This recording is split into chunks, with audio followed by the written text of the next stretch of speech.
You know, every time we think about an underdog story, David and Goliath comes to mind. And today I want to propose a paradigm shift. I want to change the perspective in which you see the underdog in this story. So let's go back to the Bible and see what it says on the book of 1 Samuel chapter 17. Back then it was saying that Goliath, he was a Philistine and he was facing the Israelites. And the two armies faced each other and faced each other into a valley. Whenever they came from one side to the other, there was a valley between them. And back then, they knew, because there was a hand-on-hand combat, they knew that whichever army went downhill was going to be in a huge disadvantage, and many people would die. So they were like in a stalemate. Nobody moved. So for 40 days, Goliath, who was the champion of the Philistines, went downhill and challenged the Israelites. And he was challenging them to face him on a one-on-one combat. This might sound weird right now, but you probably watched the movie in which Achilles faced Hector.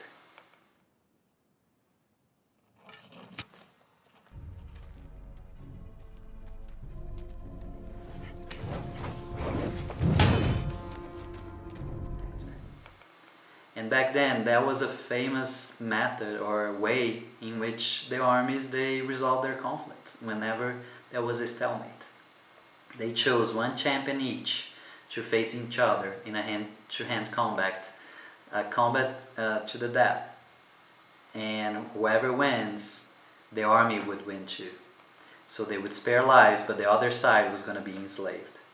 So that was the dilemma that Saul, which was the king of the Israelites, was facing back then. And throughout this story, we always think that Goliath, which was a giant, like a war hero, and his armor, and everything that was with it, like the shield, the spear, he weighed over 120 kilos.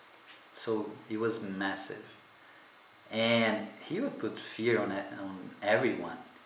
Imagine yourself now facing the heavyweight champion of UFC fight on a one-on-one combat to the death. You probably wouldn't do it because you're gonna be afraid. He has way more experience, he's bigger, he's faster, he's stronger, and you have no chance. That's why you're the underdog. And that's how the Israelites, they felt that they were the underdogs on that story. And David came up. David, he was a shepherd, he was a pastor. But before this story happened, he had been anointed to be the next king of Israel. But nothing changed in his life until Goliath came up. The next day that he was anointed, he was still working at the farm. He was still going to see the sheep. And his dad called him up and said, "Hey, take a break from your work and go take this food to your brothers." Whenever he arrived at the camp, he heard what Goliath was screaming and challenging the people of Israel. So, how the story tells us, and many people tell us, that the miracle was that God, through God's grace, got the unreal strength, went over there and killed Goliath. And he was the underdog. But now I want you to pay close attention to what David did and to show you that in fact he was not the underdog. He went to Saul, which was the king, and said, "Hey, I'll face the giant." And everybody was like, "Well, he's crazy." And even the king said, "You're crazy." And he's like, "No, I'm not crazy. Because I have done this my whole life. I have faced many animals, including bears, lions. So I know how to kill this giant." And then Saul was convinced, and he was like, "Well, we have nobody else to go. Nobody else has the courage to go. So yeah, you can go. But before you go, take my armor with you." And David tried it on and he was like, "No, I'm not going to fight in the way you think you should be fighting. I'm not going to do on the way everybody else is doing.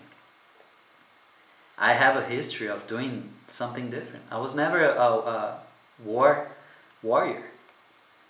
I'm a shepherd. So I'm gonna do this fight, I'm gonna fight this fight as a shepherd. So that's exactly what he did. He got 5 stones and he went down there to face Goliath. Now I want you to picture that scene. Goliath, without his armor, all the glory that he had somebody just to hold his shield up. And then this giant saw a regular guy with no armor, with just a stick, a slingshot, and 5 stones. So he was pretty upset. And he started screaming like, "Am I a dog for you to come here with sticks?" And now there is something in the Bible that you might have missed when you look at this story. Goliath was so big that his eyesight was not that good, so he was seeing things blurry. And going back to that UFC fight, can you imagine now that the biggest and the heavyweight champion had an armor of 120 kilos that weighed so much that he couldn't move properly? So it was a big target with no mobility whatsoever. And now take a moment, because if you ever played baseball, you know how fast a baseball ball can go.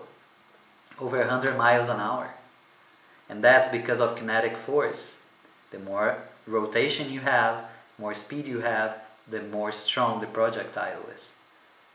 And David, he used a slingshot. You might think a slingshot as a kid's playing game, like a stick that you put it there and you throw rocks. But actually it was a war weapon. I want to show you how deadly a slingshot is.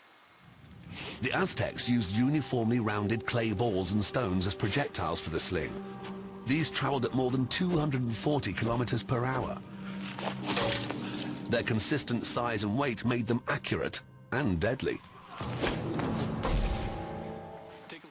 Now that you see how deadly a slingshot can be, it was the first time in history that an infantry was facing artillery in an open field in a one-on-one combat. So pretty much a slingshot had the same power as a .44 Magnum. So it was a fire gun. So imagine yourself going against that UFC heavyweight champion with a fire weapon. The odds will be with you, right? So who is the underdog now? So pretty much that's what happened with David and Goliath. David faced a big target with no mobility that just stood there, while he had 5 shots to kill the giant. So pretty much that's what he did. He killed the giant. He was the favorite. He was not the underdog. And that's the miracle that God does in our lives. He prepares us throughout our whole life to face giants, to face challenges that nobody else can do it. And He's not going to do it in a way that everybody else is doing. He's going to do it on your terms, on the way He prepared you to be. There are some giants that only you can face. And throughout this challenge that we overcome, that we're going to fulfill the promise God has in our lives. So change your mind, change your perspective, and allow God to do miracles throughout your life, throughout your experience, and may you face the giants in your life with a different perspective. And now, every time you hear about David and Goliath, think that in fact Goliath was the underdog and David was the favorite. God bless you.